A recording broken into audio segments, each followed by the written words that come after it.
So you want to talk about this new wild card thing first? Yeah. Because it's more laughable junk to start. It's fun that you didn't hear about it until this point. Get your genuine reaction to... Yeah, there's been a few of these. What's been going on, yeah. So I guess essentially for those of you who don't really follow the CrossFit games that closely, that isn't your scene. You're not too concerned about it. And especially this year, like who could actually follow it to a T?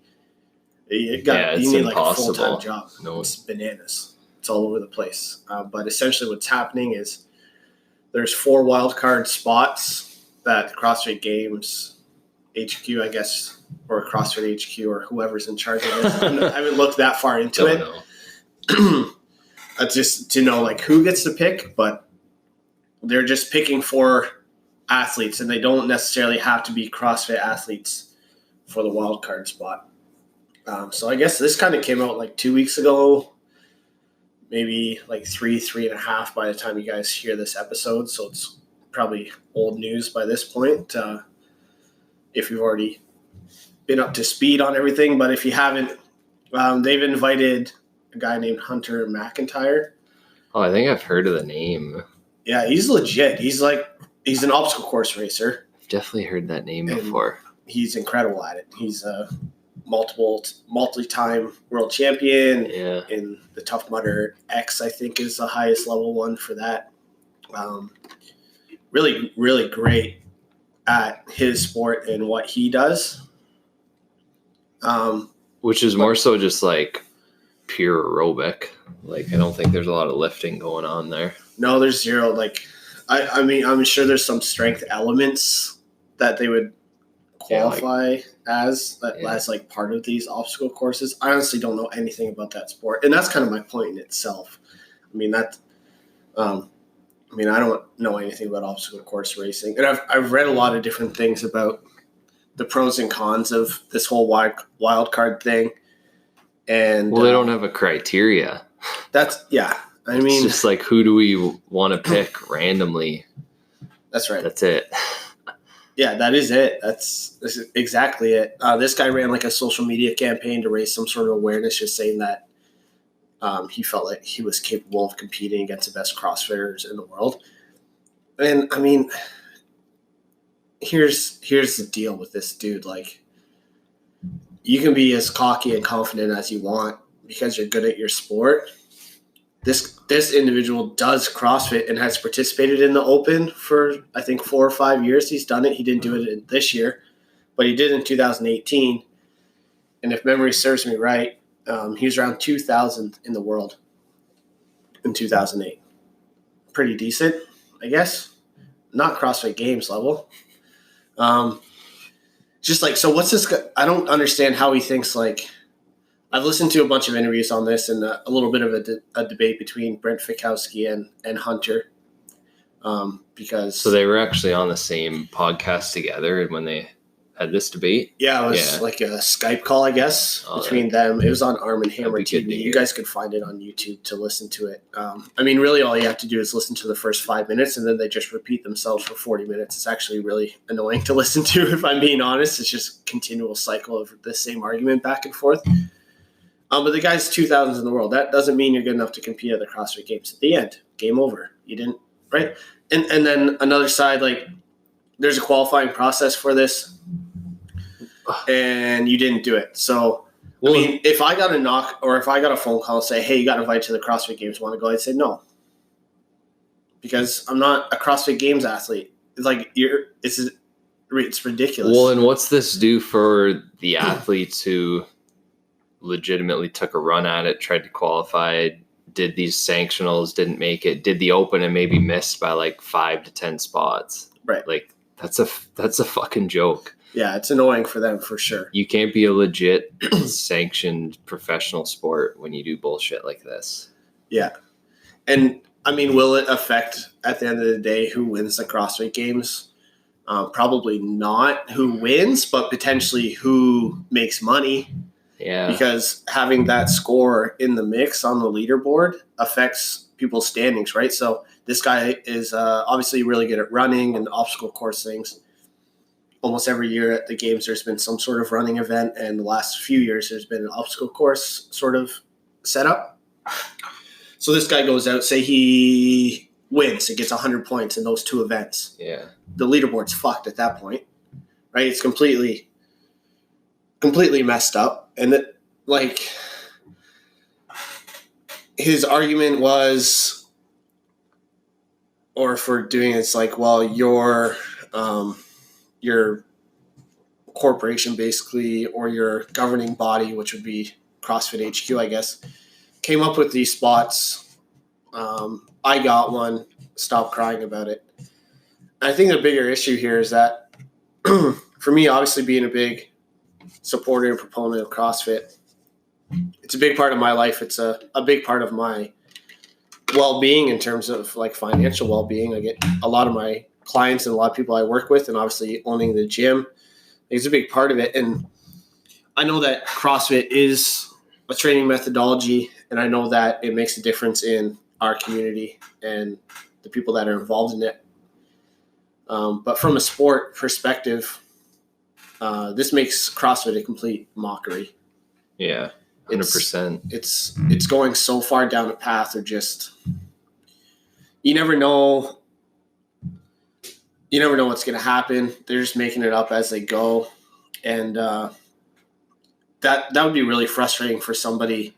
I can see why Brent Fikowski would be so frustrated, being somebody who has become a full-time professional athlete thanks to CrossFit, and has worked really, really hard to get to where he's at, and had a really well thought out game plan as to how to qualify and for the games while navigating this new qualifying process, and succeeded in doing that.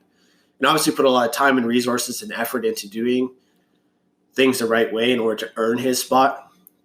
And I think there's no argument past that. One spot's earned and one spot is a charity. And the charity spot, it's a joke. It's like Stanley Cup Finals, goes to Game 7, the losing team, like, well, yeah, you guys can still come. Yeah. Right? Or this is obviously a complete, like a really drastic example, but like, Toronto Raptors are doing really well. They're in the finals. Hey, Leafs, do you guys want to come and play basketball so that you get a taste of what the finals feels like since you never qualified for it? It's a pretty accurate comparison, though. It's a fucking joke. It's brutal. It's completely I don't want to say it's like unfair, I guess. It's just a joke. I don't know. I could talk in circles about it the whole time, like the Brent and Hunter interview kind of went. When it boils down to it, the guy, like, you need to have a clear qualifying process that is equal for everyone to create some sort of fairness around it. I've read some articles that say, it's good for the sport because now all these obstacle course racers are going to watch their top guy at the CrossFit Games, and then maybe that'll inspire them to do Who CrossFit. gives a shit? Like, exactly.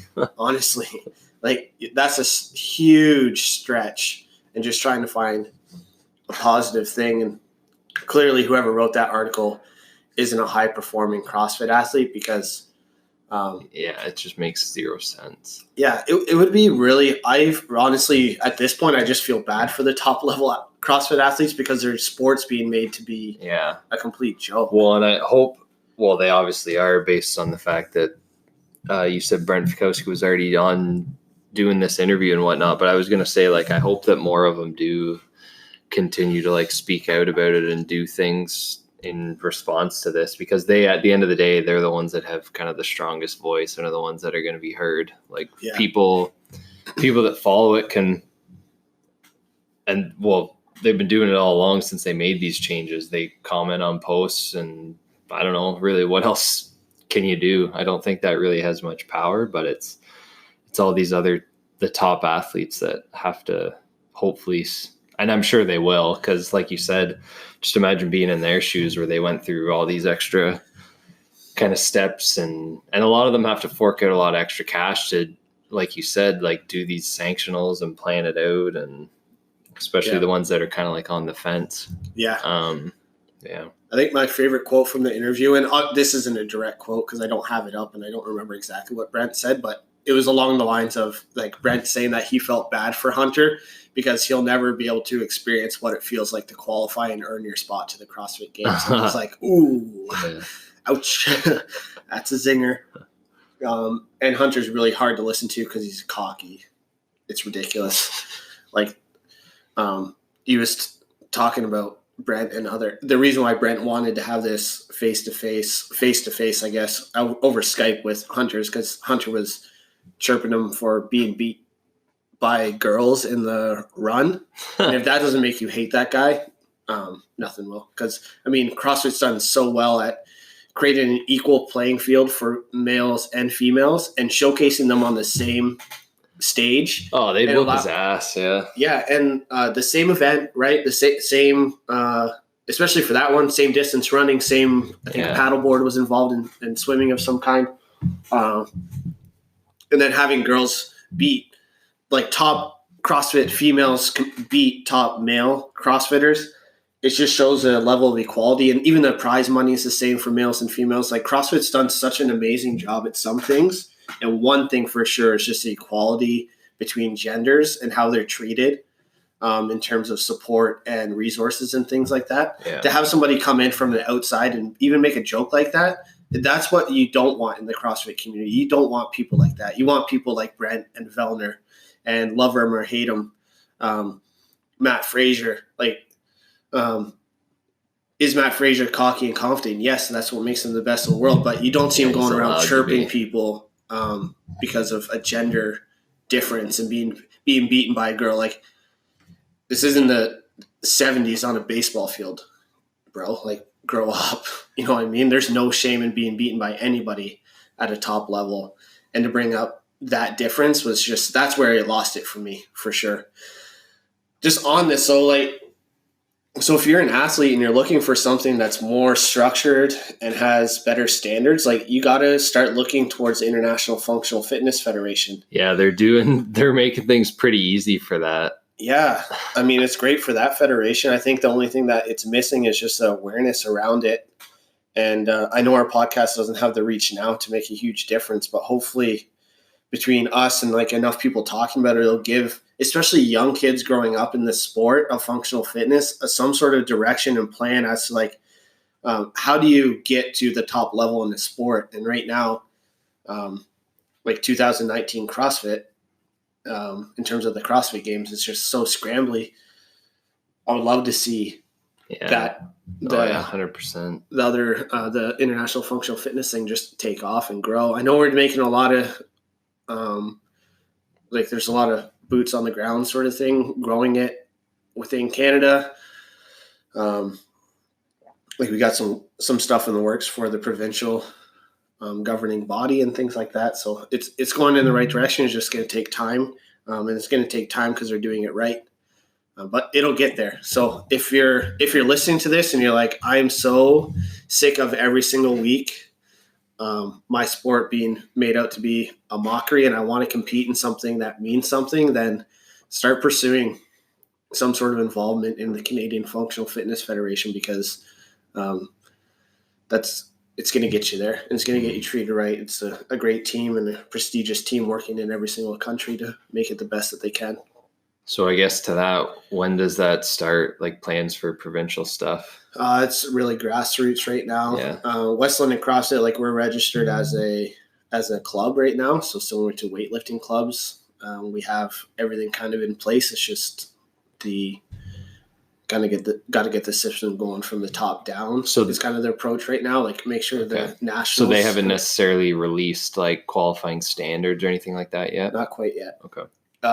There's a pretty good collection of data and some sort of guidelines and standards being put together right now. But I think they're trying to get the nationals, which is Fight of the Fittest this year in Alberta, get that out of the way, announce the national team for 2019. Right. And that'll open up a little bit more time, I think, for everyone to focus on this a little bit more. But right. It's going to get there. I think, internationally, there's a lot of momentum, so it's going the right way. Yeah, good. We do have a topic for today. Yeah, we'll talk about that now. Yeah. We're going to talk about breathing today. Pretty underrated, I would say, especially in terms of CrossFit and functional fitness. And all kinds of breathing. We're talking about like everything from kind of the intra-abdominal pressure breathing that you'd use for heavy lifts, the squats, the deadlifts. We're talking about breathing when it's more of a fast-paced conditioning piece, even little things like in between thrusters, all of these types of things. But also, I'm sure we'll also get into the breathing and basically just recovery as well, because I think that's massively underappreciated too.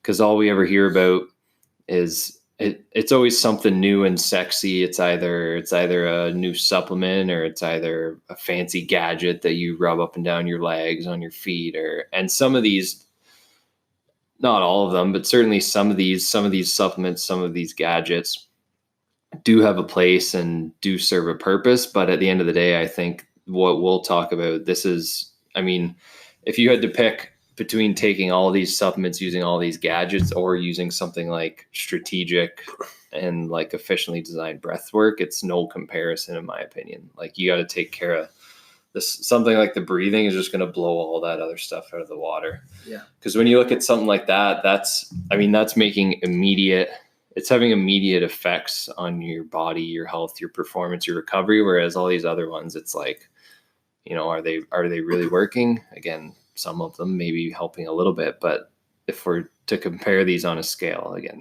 there's no comparison in my opinion. Yeah. And I think everyone can kind of feel that if they're listening right now, just by like having some sort of tempo breathing through their nose. Yeah. If you're feeling like tired or anxious or stressed or whatever, if you take 10 breaths, breathing in for 5, hold for 5, out for 5, hold for 5, your whole mood's changed. Yeah, it's true. Yeah. It takes so much focus to focus on that breathing. It definitely takes a lot of practice. It's tough. Yeah. To do 10 breaths at that tempo is difficult. Oh yeah. Especially if you're just beginning this. Yeah.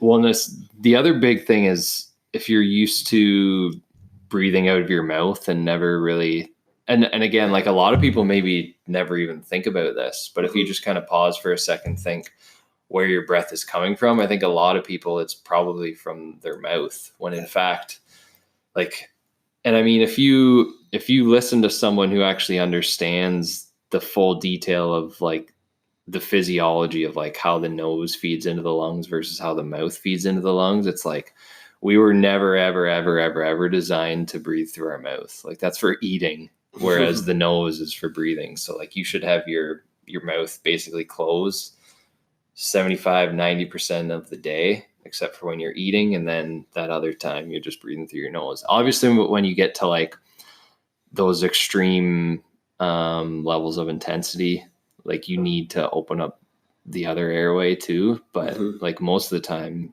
it should just be from the nose, and this is what all the experts say too. Yeah.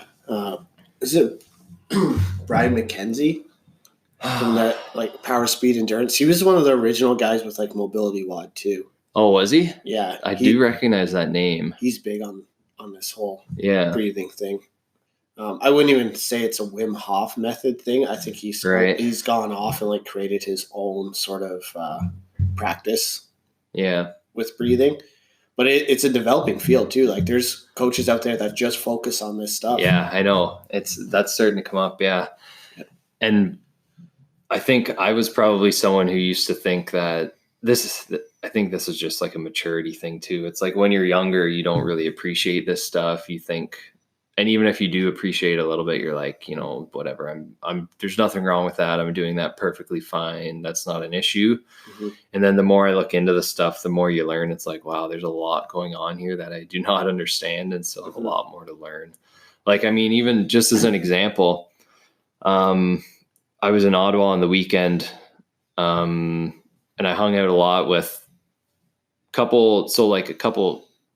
chiropractors in particular. And we talked a little bit about this, kind of the effects of this breath work and whatnot. And just literally in like 5 to 10 minutes and going through some different drills, I mean, they spotted, or they picked out like some obvious flaws and errors, and like even just like how I'm bracing before I go into a lift. And I was like, like you never think about that. And I always thought, and I put a lot of kind of like focus and emphasis on this, and I always thought that I was kind of doing things pretty effectively. But then to hear that, it's humbling, where again, just like 5-10 minutes, they pick something out and you're like, oh man, like I could have been doing this better all along. And so it's like, it's encouraging though at the same time, because then you know that there's always something that you can improve on. But yeah, I mean, it's interesting. Yeah. And it takes a lot of practice too, because even after being, so just trying to incorporate a couple things today now that they told me, and it's like, it's hard. Like you go to squat and it almost just feels completely different because you had this previous routine, and now you kind of have to tweak that a little bit. And it's definitely not something you can just immediately do. So anyone that says you don't need to practice that kind of stuff is like, you do. It's missing out on that. Yeah. What sort of like from your kind of end of things, the science stuff, like what sort of reading have you done on like the benefits of like breath work? And so my side of things is more so, again, I just said I kind of got told that my patterns during lifting weren't as good as they could be. So from my side of things, I'm more into like, okay, what can just like regular diaphragmatic and nasal breathing do? So I don't mean specifically like I'm about to lift this heavy bar, this is what I need to do. I mean more so like,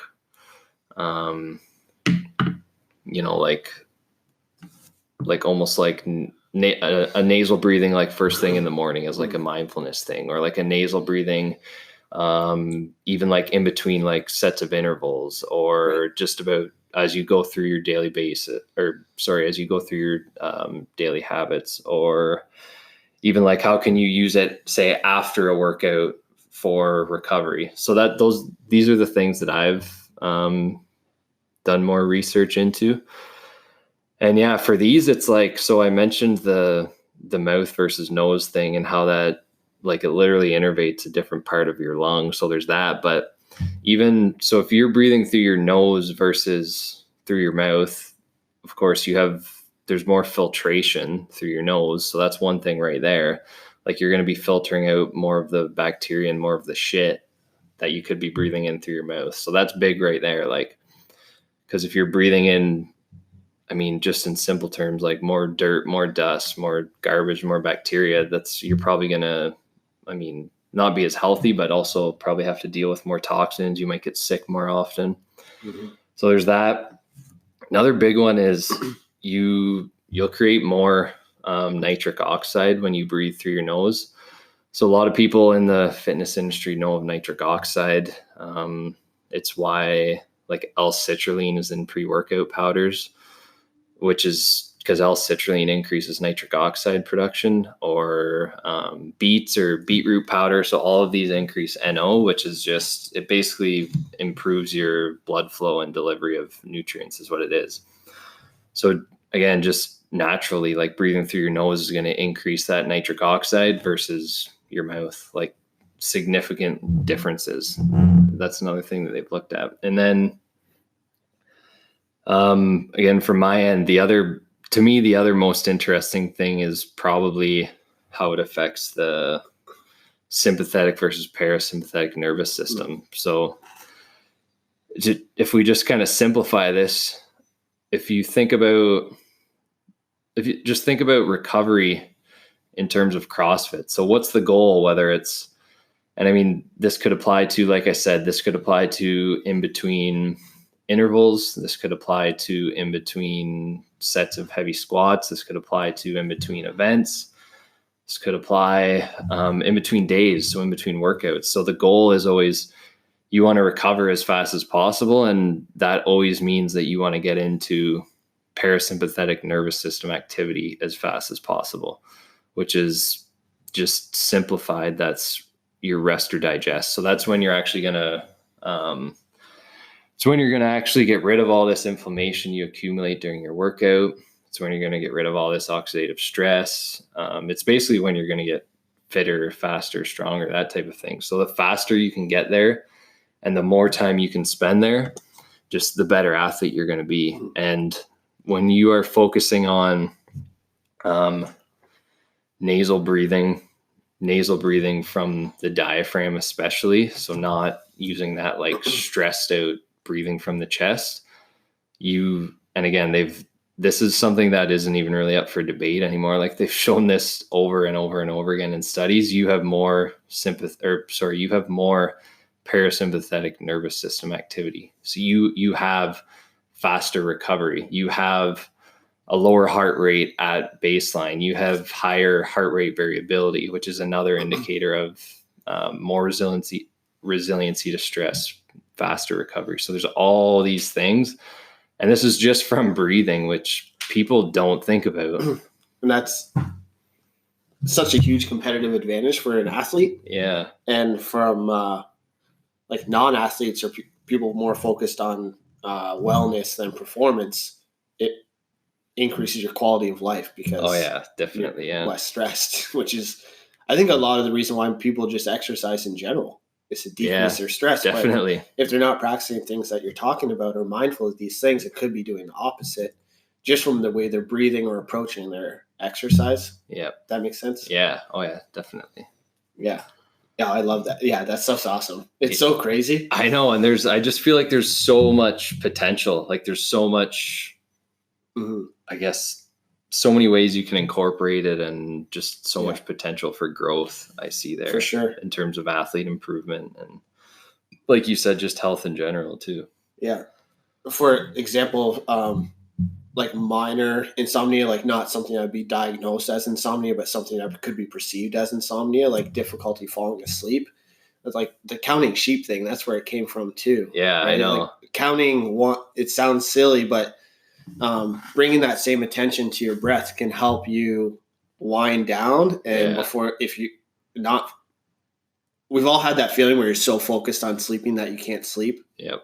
I think everyone's experienced that at some point. But counting your breath, like seconds and in and out and holding in and holding out, all of a sudden you're asleep. Yeah. It's crazy. It's true. I use that all the time, especially if I'm sleeping somewhere that's not familiar. I don't really like that. I have my sort of routine, the way I like my room to be set up, temperature, fan, the whole shebang. And when I'm in a strange place like a hotel, you don't have all those things that you're used to. So I have to focus on it more. That's so interesting from like wellness perspective that you just brought in, and then it ties into performance so well. And from like, even for me, like getting the best score in a workout is what a lot of my clients are looking at. Yeah. So if I can bring their attention to their breath mid-workout by like, you're going to take 2 breaths before this movement. Yeah. You're going to take 5 breaths between this set and that set. It brings their attention away from the pain that they're experiencing in most cases, and back to something that they're in control of. And having that sense of control is so calming in the moment that now they're back in control. So say you just did a big set of wall balls and all you want to do is put your hands on your knees and be like, fuck, I'm so tired. I can't, there's no way I could touch that barbell. It's like, okay, hold on. It's 5 breaths, wall balls down, breathe. 2, 3, 4, 5, hands on the barbell, go. Now you're back in control. And there's so much science behind what's happening there, but it's such a simple thing to focus on. But it does seem so much more effective compared to using the clock in terms of like, okay, I need a quick rest here. I need to break something up. Let's take 5 to 10 seconds. Well, no, take, like you said, 2, 3, 4 breaths. Yeah. I like that a lot. Yeah. If you ever watch some of the higher level athletes too, you can pick this out. Like you'll notice that they're doing this kind of stuff. even if you use like the classic example is like the thruster, kind of like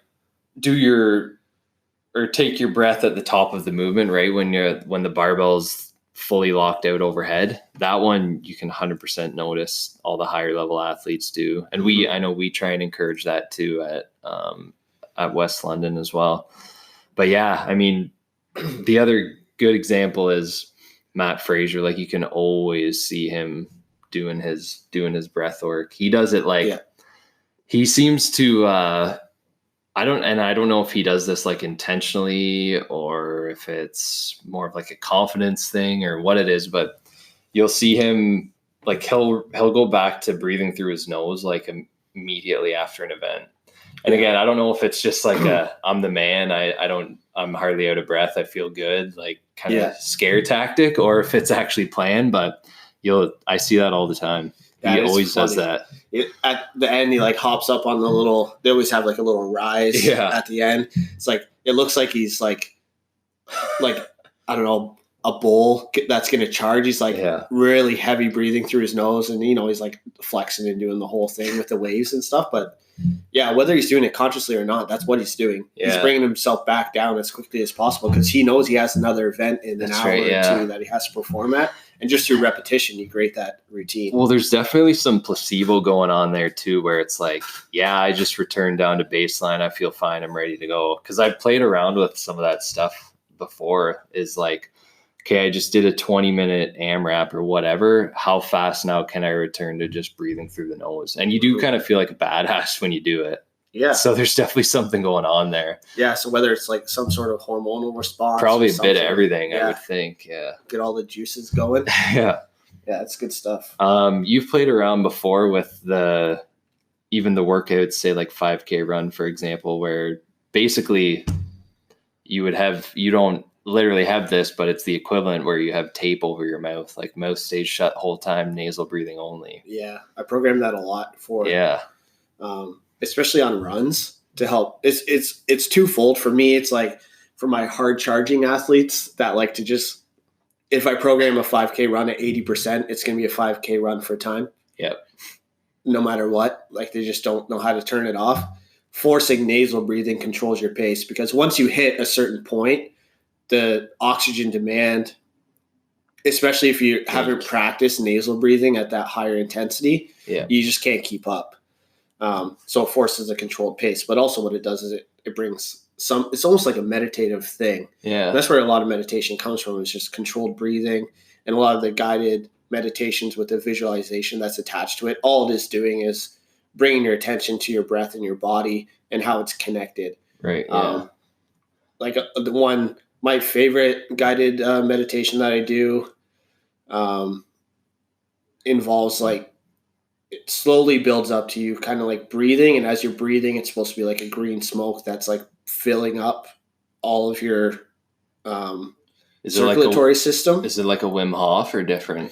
It's Corey Allen. Okay. Yeah. And like the Astral Hustle is his podcast. And he has like a whole breathing thing that I purchased, a whole guided meditation thing. That I purchased just when I was really first kind of getting into this whole idea and how it could relate to performance. It was something that was, I was pretty obsessed with it for a few months there, just always reading about it and stuff. Yeah. But it's little things like that. Like as you're breathing, like pretend you're filling your body up with this smoke, and that smoke pushes out all the top. It's like all the hippy dippy sort of shit. But it works. Oh yeah, I know. Yeah. It's one of those things that's hard to get through to people. Because they look at you like you're being a hippie. Yeah. That's why. Well, even just that's not hardcore, man. I'm too tough for that. Yeah. Well, even just like the nasal only 5K run, like I imagine you get some pretty ridiculous comments from clients. Fucking completely forgot what it's the same thing. It's good. I'm happy you brought that up. Like I imagine you get some pretty ridiculous comments on that, because most people probably, like you said, like they're hard charging. They're like, F this. Like I just, how is this making me better? I want to go hard. Right. And that's, but it's a great opportunity for education. I love stuff like that, man. I love it when people are like, why am I doing this? Because it gives me an opportunity to communicate with them what the intention is, which is difficult to get through a computer screen and text, right? Like, but if I get a chance to explain it, it's always good. The biggest thing, it's movement meditation is what it is. Yeah. I've even prescribed, so like interval work, like 30 seconds on, 30 seconds off, instead of writing it that way for some of these harder charging athletes, it's 30 seconds or repetition. So like say kettlebell swings, which is a pretty controlled tempo movement, or wall balls. Most people, to do 14 to 15 repetitions of those two movements, it's going to take 30 seconds ish. Mm-hmm. And then, so I'll write it 3 sets, just as an example, like 3 sets, 15 kettlebell swings, 5 slow breaths through the nose. Yeah. 30 seconds rowing, 5 slow breaths through the nose. And just bringing their attention back to that, it forces them to bring themselves down a lot faster. And when you look at the heart rate variability in that style workout compared to one that I don't prescribe that, I've only had one client that I was able to see the comparison on, because like their HRV? Yeah. But after the workout? Yeah. It's just the differences where I would fucking, just love to be able to track that like full time with everyone. Yeah. All the time. I would love to see that. It was just like a one-off thing, but the difference, and I mean, as you know, there's so many different variables that would have an impact on that. So it's hard to gauge, to say that that's exactly what causes the differences, but it's also hard to argue that it didn't have some sort of an impact in it, since it was so intentional. Like, I'm trusting that this person did what I wrote, right? So that's something that's always a little bit gray, because as much as they thought maybe they were taking 5 breaths through their nose, maybe the first 2 were through the mouth, or in the nose, out the mouth. Yeah. Or in the mouth, out the nose. When you get tired, things get a little bit squirrely. And if it's not a practice thing, there's room for error there. But it was interesting to see.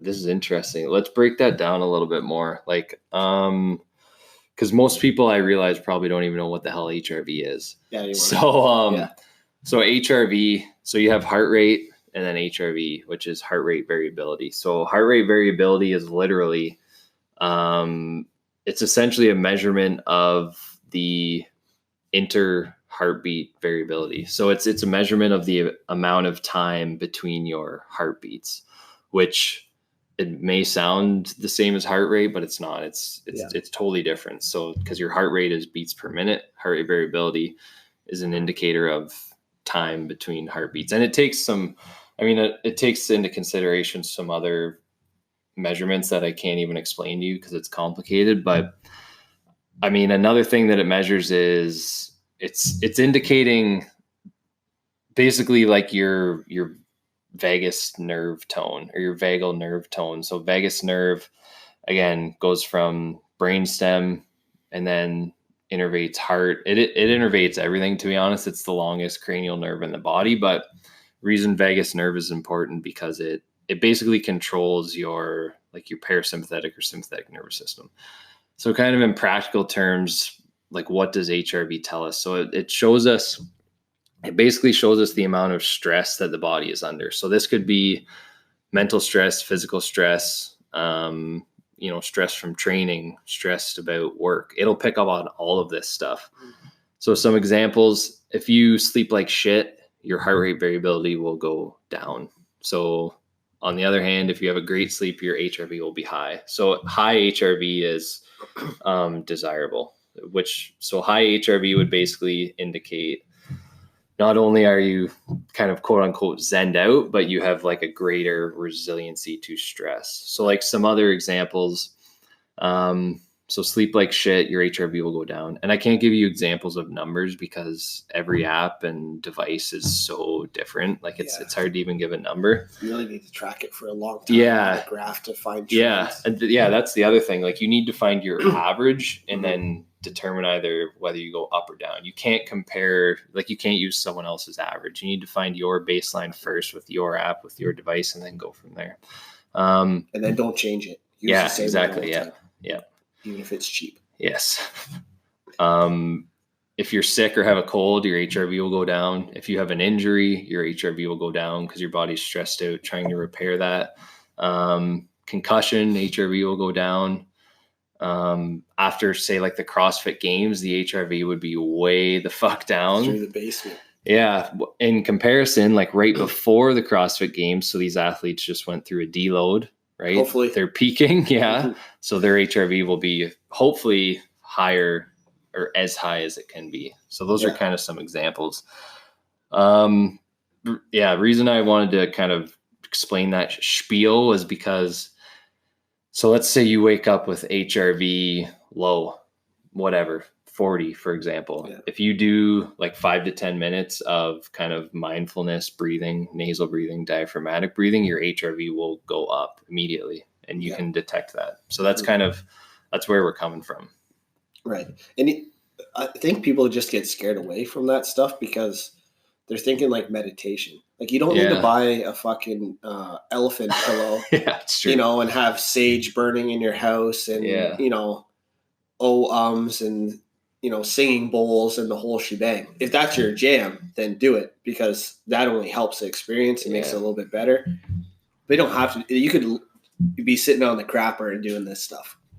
Like it doesn't have to be. It's true. Yeah, it doesn't have to be. You don't have to be a Buddhist monk. That's right. You just got to get it done instead of rolling over and checking your Instagram or just scrolling Instagram on the toilet. Like focus on your breathing while you're there, or something like that. It can be nice. It can be nice and quick. It doesn't have to be all extravagant and this whole, like lay the candles out sort of experience. Like you can just do it without and also you can do it without telling everyone on Instagram that you're doing it. So that's another point that I'm happy you brought up. Like even something so little as not having your phone with you during your workout, like completely ignoring it in between your sets when you're resting, just literally like put it to the side during your 60 to 90 minutes during your workout. Mm-hmm. Like that alone, to be honest, I haven't tracked this, but I guarantee that alone would have a more beneficial effect on something like HRV and recovery. It's one of those things where people just aren't aware of it. But I mean, again, like there's things going on, like you're getting massive dopamine releases in your brain when you're looking at Instagram. That shit ain't free. That uses energy and resources. Yeah. I'm curious. I really want data on this stuff. And I know it's so hard to create any sort of control on a study like that. Yeah. But other than just playing around with it on yourself, I guess would be probably the best thing possible. And then it's like, you always get the art. Well, I mean, like experience is king to me. Like if this is what you did and that's a result that you saw, then it's hard to debate that. But I want stuff on all this, like HRV on like a kid who brings her cell phone to school, for example, and a kid who doesn't. Like little things like that. Like if this kid goes 6 hours without their phone compared to a kid, and the same activity level, like say it's sedentary completely, like they just sat there, like what's the difference? I don't know. It could be a lot. Could be nothing. Definitely. I don't know, but I want to know these things. Well, they do shit like this and look at brain activity, and there's massive differences. So I imagine, HRV would be the same thing. I mean, the Buddhist monk example, like they literally have bigger brains. So are you serious? Yeah, they have more gray matter, which is gray matter it's basically like the valuable shit, like memory, word processing. Like you lose gray matter as you age. Mm-hmm. People with Alzheimer's disease, their gray matter is like fucking gone. So these these Buddhist monks have more gray matter than the average individual. That's incredible. Yeah, it's fucked. I wanted to bring up the Wim Hof thing. Yeah, let's do it. The breathing part? Well, just the guy in general. Yeah. He's an interesting cat. Yeah, if you guys have never heard of Wim Hof, Google him right now. Yeah. It's worth it. I mean, the dude ran across, what was it, Arctic or Antarctica? I don't even know. Somewhere fucking cold. Ridiculous ultra marathon length run in his underpants. Yeah. He climbed some of Mount Everest in his shorts. If you ever hear him on a podcast though, it's the funniest thing ever. Because he's got this thick ass Polish accent, and he's like, and he's not like he's not a trained researcher or anything, right? Like he doesn't have like a science degree or anything like that. He just literally just developed this from like a practice and practical standpoint. So I just love listening to him for that reason, because on one side of things, you look at what he's done and it's absolutely incredible. Like literally things we thought were impossible. And we'll get into some of that, I think. But then on the other side of things, when you hear him talk about it, it's just so simplified. It's like, I feel better. But when he talks about the Everest, it's like, so yeah, when I climbed Everest in my shorts, it's just about, you just have to master your breath. It's all it is. It comes down to the breath. And then I climbed the mountain in my shorts and I taught other people how to do it too. It's just so simple. It's hilarious. Yeah. You got to look him up. Yeah. But that's his thing. It's the power of the breath. It's fucked. Yeah. So through very deliberate Yeah. breathing patterns, essentially he can control his internal environment. Yeah. So like hot, cold response and stress response and all those things. Even his immune response.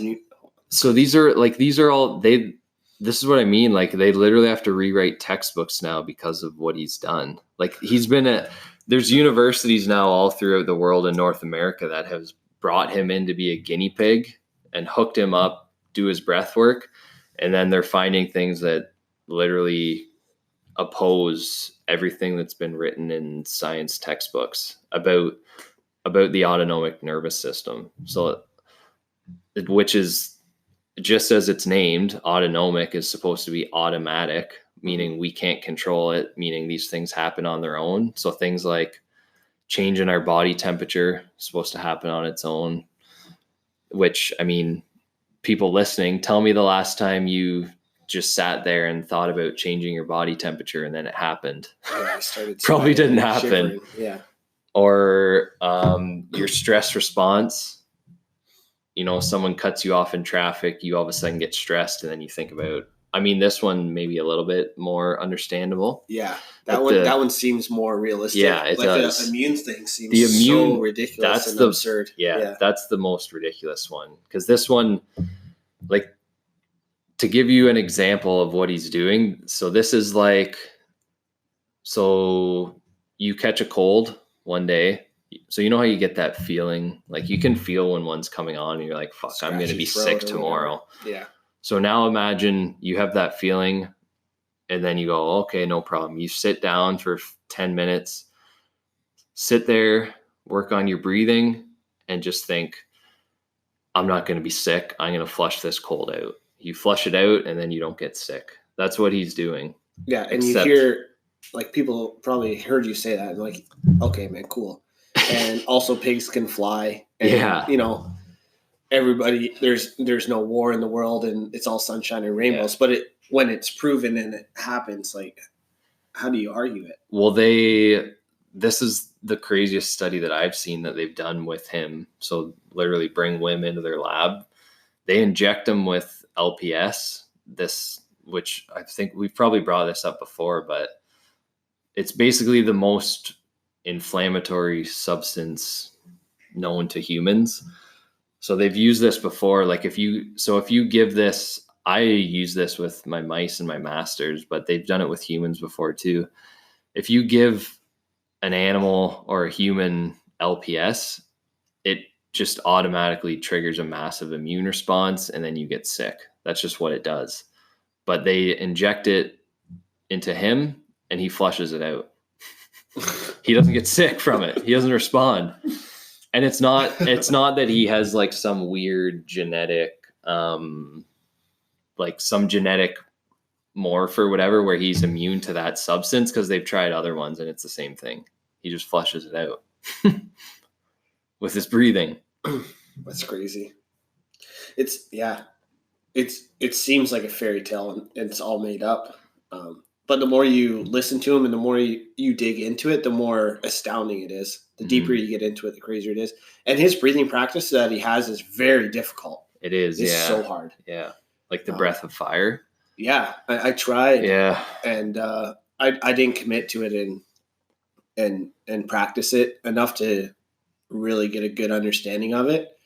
But there are some people I know at BPM Fitness downtown, Colin Jackson is one of the owners and his wife or girlfriend. I can't remember. But he's big into the Wim Hof method. Cool. My mom goes to that gym because it's real close to the downtown Fanshawe campus. And she's of the type where it's like, oh, this is all hippy dippy bullshit. And it if you have that perspective, then it is, because you're not actually going to be following what's happening. And I could see why some people would be opposed to it or a bit resistant to it. But if you really practice it, like, I mean, how powerful would it be if you could actually control your body? Like, that's the most liberating thing. Like, that guy, Wim Hof, is like the most liberated person in the world. He doesn't need anybody. Complete freedom. He has control of every circumstance because he's breathing. It's nuts. Have you tried the push-up or the breath hold test? No. The Wim Hof stuff? It's the other cool thing about this breathing stuff, because these are two things where you could give these to the non-believers and they'll notice the difference in a matter of minutes. So the push-up one is, so just go down right now, drop to the floor, do as many push-ups as you can in a row till failure. And then you do the Wim Hof breathing method. So the breath of fire, you do that push-up test again, you'll like double your push-ups. I did this. I went from like, I don't know, I was like in the 40s and then I was up in the 60s. And why would that happen? How long does that breathing sequence take? It's probably like 4 or 5 minutes. That's incredible. So in 4 or 5 minutes, that was in between your push-up attempts too? Yeah. So you had already done 40 plus push-ups to failure. So there's a fatigue factor. Did the breathing, then hop back in and got 20 plus reps more. Yeah. I mean, and so that's right in line with the other test. They're basically the same test. It's just a different application, but the other one is the breath hold test.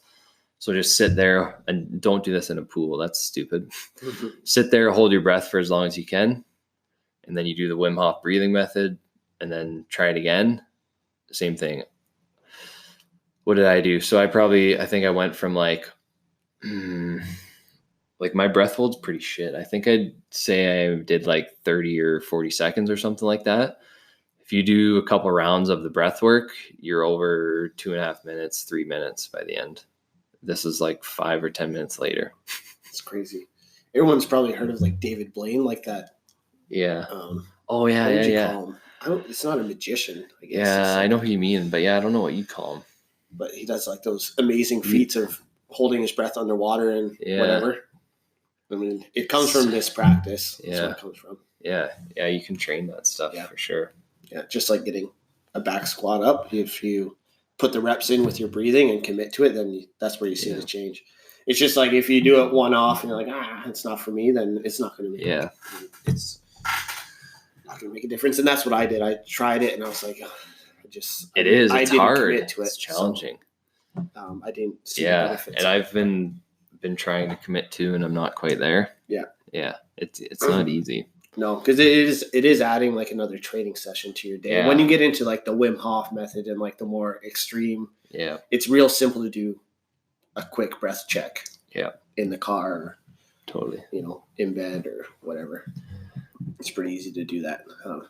We're not saying you have to jump into like some crazy meditation thing, but if that really puts in perspective how powerful the breath is to the rest of your body. And I can't think of the book right now, and I've probably mentioned this like 2 or 3 times on here, and every single time I have the same answer, and that I can't think of the name of it, but this time I'll try and dig it up, find the name of it, and then post it in the comments, because it goes into 10 times more detail than the things we are going into right now about the whole nasal breathing thing. And it's nice because it'll actually give you practical tips and tools that you can easily use on a daily basis. Like even just when you're walking down the street, you just like hold your breath, take as many steps as you can, and then breathe normal. And you're walking the whole time, so it's not like it's using extra time. Do it again. And then just over like 2, 3, 4, 5 weeks, all of a sudden you notice you can take more steps with your breath held. And like what all this means is like this is gonna improve your aerobic capacity, right? That's what people don't realize. Yeah. So that, I don't think we even mentioned that earlier. Yeah. Like that 5K, so that 5K nasal breathing only run, what the reason why that's so useful is because so let's say you test your 5K run max effort, and then if all you do for the next several weeks or however long is 5K runs with nasal only, and then you come back and test that run again, it's going to be better. It's going to be faster. So why did we use the nasal run? Why didn't we just use normal running? Well, because it decreases the strain on your body. That's right. It's like doing more volume, but less damage, basically. Yeah. So you're able to handle more. Yeah, and it's something that you can kind of work up to as well. Like if you can't run 5K, only breathing through your nose, like you just feel like you can't do it. Because I remember the first couple times a day, like it was a little bit burny. Yeah, it gets a little strenuous. Especially for me, like my trick is always push my tongue against the roof of my mouth. That helps me like not be able to breathe through my mouth, so it forces me to. But it was pretty tough at first. So I would honestly, the first couple were really challenging, and then I decided to just back off a little bit on the next few, and went like 2 minutes jogging, 1 minute walking. Yeah, to just ease into it a little bit more, and did it for time instead of for a distance. So did it for 30 minutes. Yeah. 2 minutes on, 1 minute walk, all nasal breathing. But you end up doing 10 sets of that and you feel pretty good. You come out of it. It was like, it's not very often that you come out of any sort of exercise and feel like you actually have more energy than before. Like there's always that like sort of that dump of like, oh, I feel great, but not like I'm ready to go work out more now. Yeah, that's a good point, actually. So for people that are training multiple times a day, it's a good little trick to add in to the middle of the day or in the morning. It's just do some nasal breathing for half an hour. Yeah. But it doesn't even have to be like a certain sequence. Just be like if you're doing work, half an hour, start the clock, you're only breathing through your nose. Yep. It might be a little distracting at first, actually, for a sweaty mouth breather like I am. But well, like you said, it takes practice. Yeah. You got to do it when you're just walking around first. Yeah. What was I going to say? I can't remember now. It's gone. Yeah. Gone forever. But we're almost out of time anyways, so. Yeah.